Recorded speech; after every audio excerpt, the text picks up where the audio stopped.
Saya dulu pernah punya masa lalu yang kelam. Kelihatan dari tulisannya. Saya pernah melakukan hubungan yang tak baik lalu menggugurkan kandungan. Apakah dosa saya bisa diampuni Allah? Innallaha la yaghfiru ayyushraka bihi. Allah tidak mengampunkan dosa syirik. Wa yaghfiru ma duna dzalika liman yasha. Allah mengampunkan dosa selain itu. Dosamu dua. Pertama, kau melakukan hubungan terlarang. Yang kedua, engkau sudah membunuh janin. Tangisi. Apa syarat taubat itu?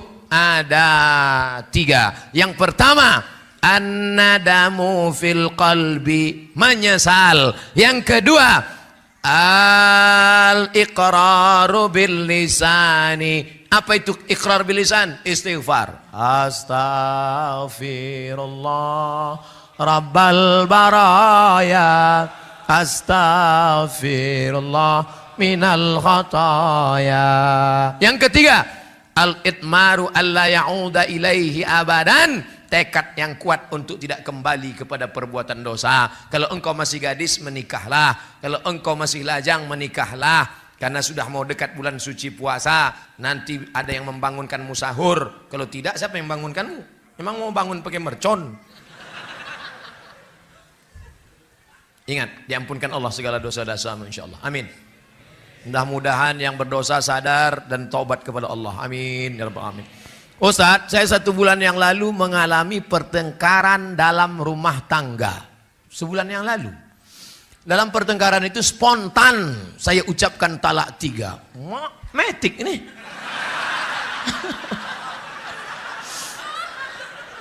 Orang biasa pakai gigi 1 dulu. Gigi 1, gigi 2. Dia tidak langsung. 3 langsung.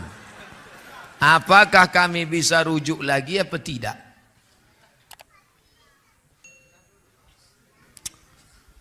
Ini kadang yang bertanya begini, anak lajang belum nikah pula. Oh, ini dia udah nikah. Kata dia sebulan yang lalu. Begini ceritanya saudaraku. Tolak itu 1 dulu. Setelah tolak 1, maka ada iddah 3 bulan. Iddah 3 bulan. Kalau dalam masa iddah 3 bulan itu kau balik, namanya rujuk. Cara rujuknya Pak Ustadz, kau ketuk pintu kamarnya, kau katakan, I back to you my dear. Rujuklah itu dah. Makanya orang yang menjatuhkan talak itu bukan berarti diusirnya dari rumah. Jangan kau keluarkan dari rumah. Sekedar pisah tempat tidur saja. Aku tak bisa lagi menengok engkau, daripada aku mau muntah, aku pindah tempat tidur. Nanti pas hujan balik. Tapi ingat, sudah jatuh talak 1. Oh, ngamuk lagi. Jatuh talak 2. Masih bisa rujuk apa tidak? Bisa. Tapi kalau sudah jatuh talak 3, la tahillu lahu, tak halal rujuk hatta tankiha zaujan ghairah, sampai binimu itu nikah dengan laki-laki lain. Itulah zaman Melayu-Melayu dulu disebut dengan nikah Cino Buto. Pernah dengar istilah itu? Itulah orang zaman sekarang ini. Dulu orang kalau sudah dijatuhkannya talak 3, dia tak bisa balik lagi. Maka dicarinya lah dulu Cino-Cino tua buto. Dicarinya. Kau sini sebentar. Mau kau nikah bini aku. Tapi yang kau tengok, yang kau pegang-pegang. Oe, kata. Itu nikah itu tak boleh. La'anallahul muhallil wal muhallalah. Allah melaknat laki-laki yang mencarikan laki-laki untuk menikahi jandanya supaya dia halal untuk menikah lagi. Tak boleh. Nah, ini sekarang pulang nanti kau walimu bertanya ke lakimu itu, dulu waktu dia jatuhkan tolak metik langsung 3 ini, apakah dia dalam keadaan sadar atau marah? Kalau dia dalam keadaan marah, emosi sampai menggeletar sampai hilang kesadaran, talak 100. Maka kalau sedang marah namanya talakul ghadib, talakul ghadab, tolak tak jatuh. Tanya, kau marah apa tidak? Iya Pak Ustadz, saya marah waktu itu. Saya marah. Maka tak jatuh. Akan datang jangan lagi marah-marah. Memang marah menyelesaikan masalah. Kalau marah menyelesaikan masalah, kumpul kita se-Indonesia Hari Marah Nasional. Saya sudah 3 tahun pacaran. Tadi katanya udah nikah. Ini pacar, berarti 2 orang 1 kertas.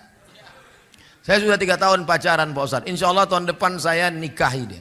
Apakah saya putusin saja hubungan ini Pak Ustadz? Jangan. Kau putusi dia, tahu-tahu datang Valentino Rossi disalibnya. Menangis. 3 tahun sudah pacaran, jalan sana jalan sini, maksiat sana dosa sini. Maka mulai besok pagi kau datangi bapaknya, kau bilang, Pak, ku pinang anak bapak, insya Allah bulan depan aku akan nikah. Mudah-mudahan dimudahkan Allah jodoh, amin. Nanti kalau saya tunda dia dipinang orang lain gimana Pak Ustadz? Bunga bukan setangkai, kumbang bukan seekor. Patah tumbuh, hilang berganti, hilang satu tumbuh 1000. Saya aja yang kurus, kering, hitam, jelek, tak ganteng ini, duduk saya di kantin kampus, bolak-balik anak gadis itu lewat-lewat.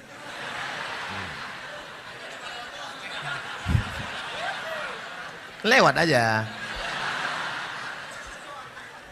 Kalian kalau mau tahu tengok komen-komen di FB, di YouTube tuh. Apa kata mereka? Ustadz jadikan yang kedua ya.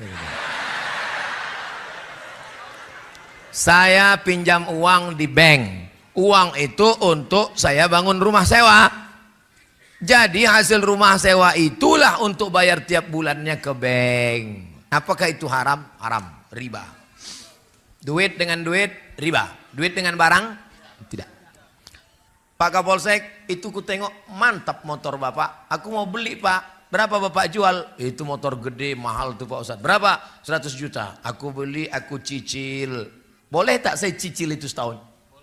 Boleh, karena akadnya uang dengan barang. Pak Haji, itu rumah Pak Haji yang di Batam mantap di tepi laut. Jangan beli Pak Ustadz, kena tsunami. Tak apa-apa, sementara tsunami aja ku pakai. Berapa harganya? Saya jual sama Ustadz 300 juta. Ku cicil setahun Pak, boleh. Boleh apa tak boleh saya cicil kredit? Karena akadnya uang dengan Tapi kalau uang dengan uang, pinjam 100 juta bayar 120, pinjam 10 juta bayar 12, riba. Hasilnya juga riba. Udah sempat terbeli, udah jadi Pak Ustadz. Astagfirullah. Udah jadi barang itu apa lagi? Apa hukumnya kalau suami tak mau sholat? Banyak betul lagi tak sembayangnya.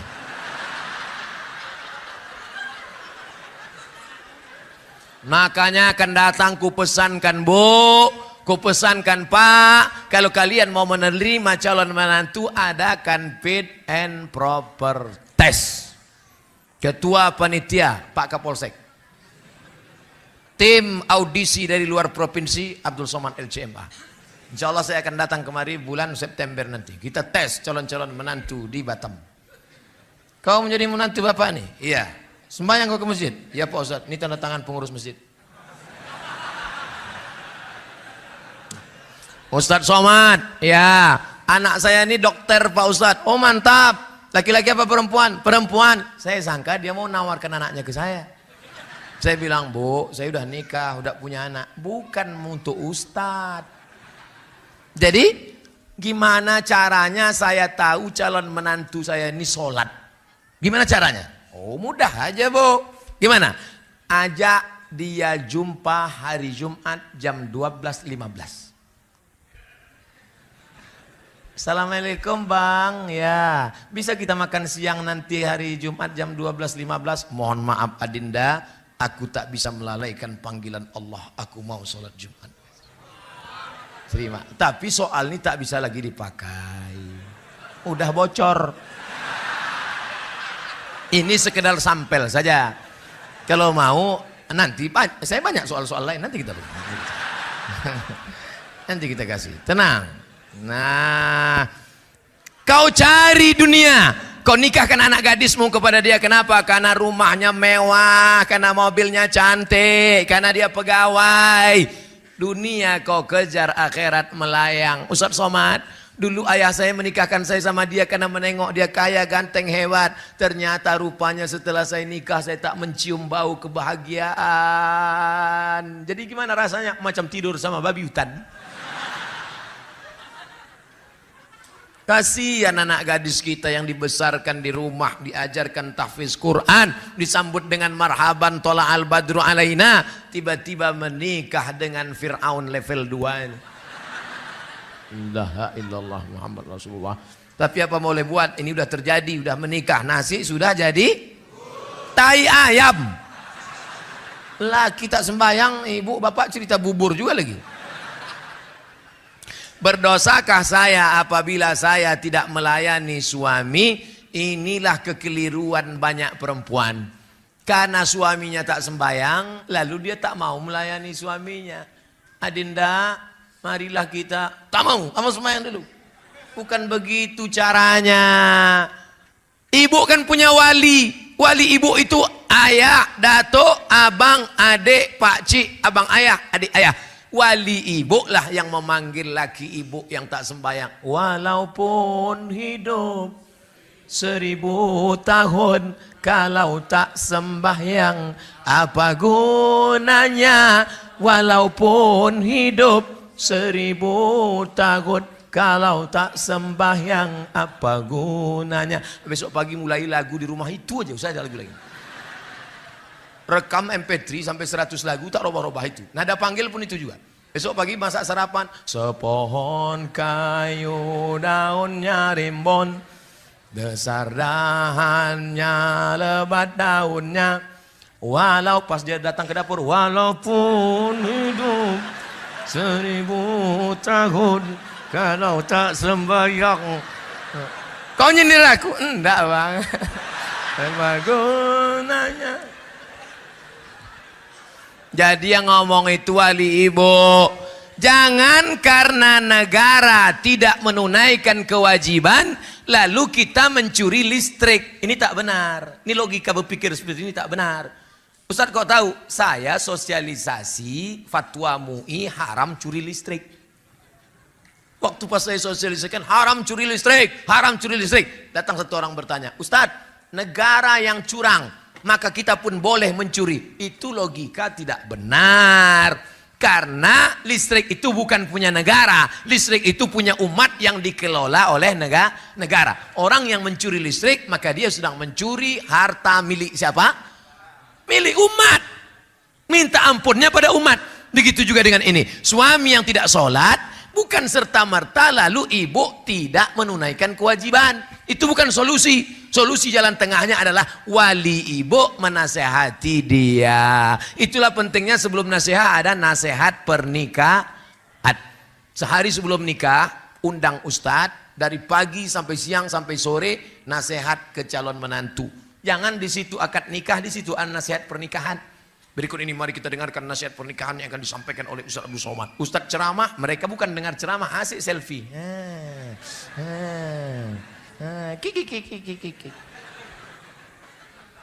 Karena saya pernah dengar dari ustadz lain, apabila suamimu tidak mau sholat, berarti kamu sama halnya berhubungan dengan setan.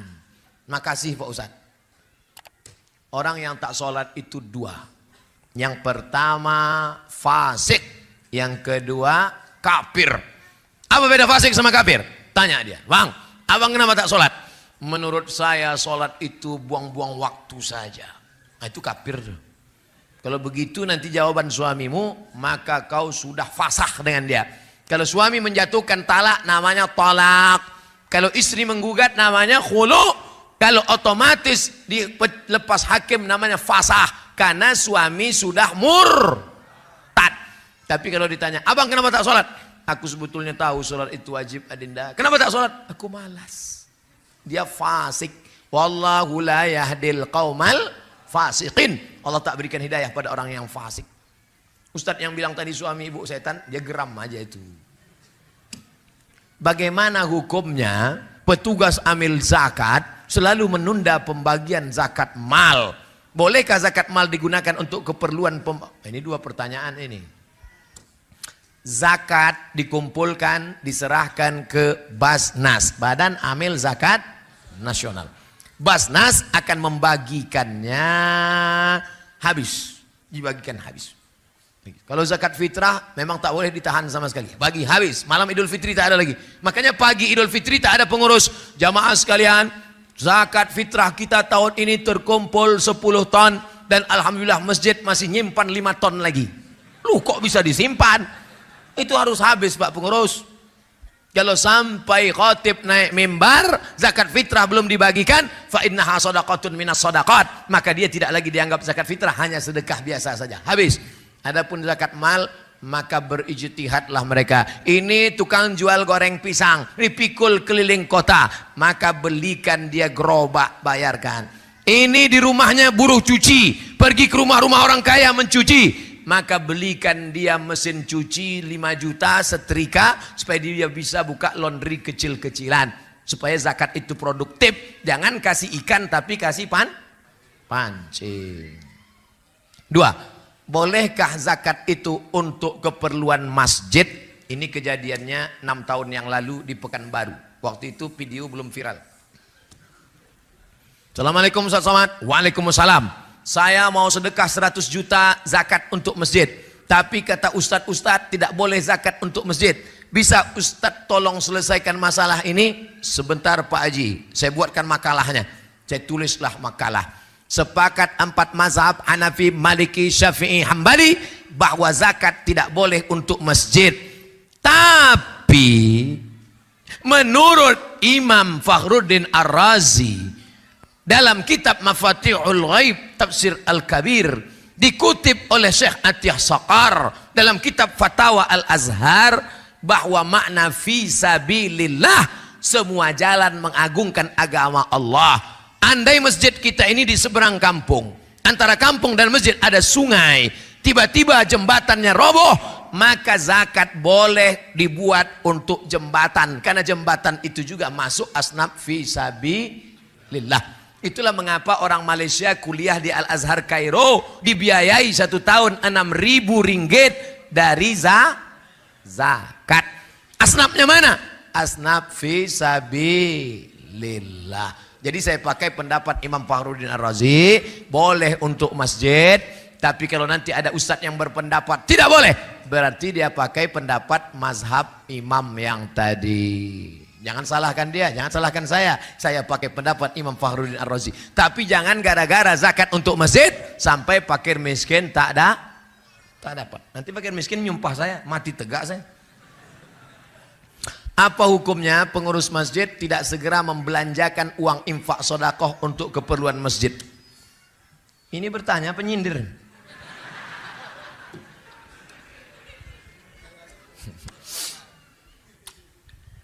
Tahu Masjid Jogokarian Yogyakarta? Bilang aja tahu. Setiap hari Jumat pengumuman saldo masjid 0, karena semua uang masjid dibelanjakan. Ada orang sakit, ada orang perlu modal. Itu bukan uang pengurus, itu bukan duit kita. Belanjakan. Kurang karpet, belikan karpet. Kamar mandi rusak, bangunkan. Itu adalah uang uang umat. Suara mikrofon tak bagus, belikan. Ustadz nyindir, enggak, suara mikrofon mantap, papan tulis mantap, masjid ini semuanya mantap, air minum banyak, teh manis saja tak ada. Lah, saya tak minum manis. Ustadz yang sudah ceramah, tenggorokannya panas, jangan siram air gula. Siram air gula suara hilang. Nanti 20 tahun lagi ceramah. Saya tak pandai saya nyindir-nyindir tuh, saya to the point aja langsung. Saya hamba Allah dari Jakarta. Jauh. Saya ingin menanyakan, apa hukumnya nikah beda agama? Nikah beda agama zina. Laki-laki yang binimu beda agama zina.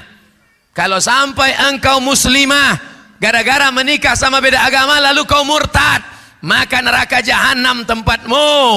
Oleh sebab itu muslimah baliklah, taubat, masuk balik ke dalam syahadat asyhadu an la ilaha illallah. Kau nikah sama dia berapa tahun? Dia udah tua pula, mati cepat. Habis itu kau jadi janda. Ya tapi kaya Pak Ustadz. Iya kalau kau hidup. Kalau kau ikut mati juga. Hidup ini singkat saudaraku. Hati-hati, jangan nikahkan.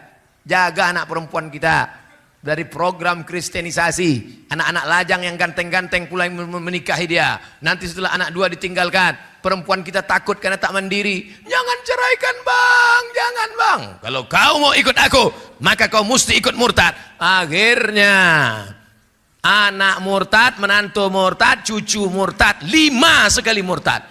Ini Ustadz ngomong cerita mana? True story. Langsung di hadapan biji mata saya. di kantor Basnas, Badan Amil Zakat Nasional. Ustadz Somad, Ustadz tidak usah ikut rapat, Ustadz ngomong sama jamaah. Saya datangi jamaah. Ada apa Mak Cik? Ada apa Pak? Bapak jangan nangis Pak, Ibu jangan nangis. Saya ini orangnya hati lembut. Kalau nengok orang nangis nanti saya nangis juga. Ada apa Mak? Ada apa Bu? Begini Pak Ustadz, saya punya anak gadis. Alhamdulillah. Nikah sama mu'alaf. Alhamdulillah. Setelah anak 3 balik dia. Dan sekarang anak saya takut jadi janda. Akhirnya menantu saya murtad, anak saya murtad, cucu saya murtad. 5-5-nya murtad Ustadz. Baliklah bapak ibu ke rumah, banyak-banyak zikir, banyak-banyak baca Quran. Kenapa Ustaz tak marah-marah sama dia? Kalau sempat saya marah, kenapa bisa terjadi? Kumat darah tingginya mati dia. Saya bilang baliklah mak ke rumah, baliklah pak ke rumah, sama-sama kita berdoa. Jangan sampai masuk lubang yang sama 2 kali. Jaga anak-anak kita, jaga akidahnya, masukkan ke pondok pesantren, mati dalam keadaan la ilaha Muhammadur Rasulullah sallallahu alaihi wasallam. Begini banyak anak-anak lajang yang ganteng-ganteng di Batam. Kenapa tak kalian selamatkan anak-anak gadis ini? Takbir. Jangan sampai saya turun tangan. Bagaimana hukumnya bila bekerja di hotel? Saya ketahui tak semua tamu yang check-in itu dengan mahramnya. Bagaimana kita ketahui jika ada yang berzina maka 40 rumah akan... Ini mau menceramahi, mau bertanya. Awak pula diceramahnya.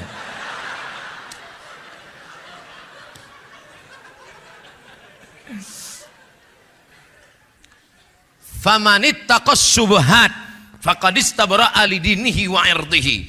Ini hutan lindung. Di hutan lindung ini haram mengembalakan kambing. Forbidden. Tak boleh. Ini hutan punya masyarakat. Bebas mengembalakan kambing. Silakan. Boleh. Tapi di tengah ini ada jalan syubhat. Siapa yang mengembalakan kambing di sini khawatir kambingnya masuk kemari. Di hotel itu ada khamar. Di hotel itu ada minuman haram. Di situ pula ada. Jadi saya kerja di mana Pak Ustadz? Hotel syariah. Saya kalau tinggi di kota-kota ceramah saya di Surabaya. Panitia membawa saya ke hotel syariah. Dibawalah saya ke hotel yang tak syariah. Sudah pakai peci, pakai sorban, pakai sarung, masuk ke lift, pas di muka perempuan resleting terbuka. Astagfirullah. Ngau ditengok berdosa, tak ditengok mubazir. Alhamdulillah. Di Batam saya tidak ditempatkan di hotel, tapi yang tempat selamat. Di mana tuh Pak Ustaz? Tak boleh sebutkan, nanti datang jamaah ramai-ramai.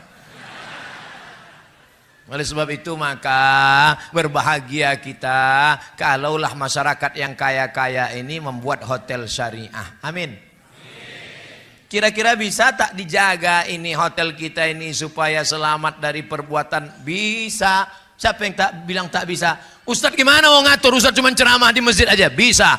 Perda. Peraturan daerah. Yang membuat perda siapa? DPR. Yang milih DPR? Kapan kita pilih? Pandai pula pertanyaan terakhir nih. 17 April pilihlah wakil rakyat memperjuangkan perda syariah. Takbir. Siap memilih DPR, anggota legislatif, wakil rakyat yang memperjuangkan perda syariah? Jangan nanti tidur 17 April pagi sudah selesai quick count, barulah kok ikut tadi ya, terlambat sudah kau datang padaku. Mudah-mudahan Allah selamatkan negeri ini dan tetap menjadi baldatun thayyibatun wa rabbun. Apa urus-urus kami Pak Ustadz? Yang pakaian buka pakaian kami, yang pakai khamar kami, yang pakai sabu-sabu kami, yang LGBT kami, apa urusan Bapak? Jangan urus-urus kami, jangan intervensi kami. Memang betul, yang kena AIDS engkau, yang mabuk engkau. Tapi kalau air laut tuh naik ke atas, memang yang mati kau aja. Rupanya kalau tsunami itu naik ke atas ditengoknya, mana yang homo, mana yang lesbi, rata semuanya dengan tanah. Betul? Itulah makanya dalam Islam diajarkan amar ma'ruf nahi mungkar. Dimulai jam 8, sekarang jam 9.33. Pas 90 menit. 30. Memang hebat panitia malam.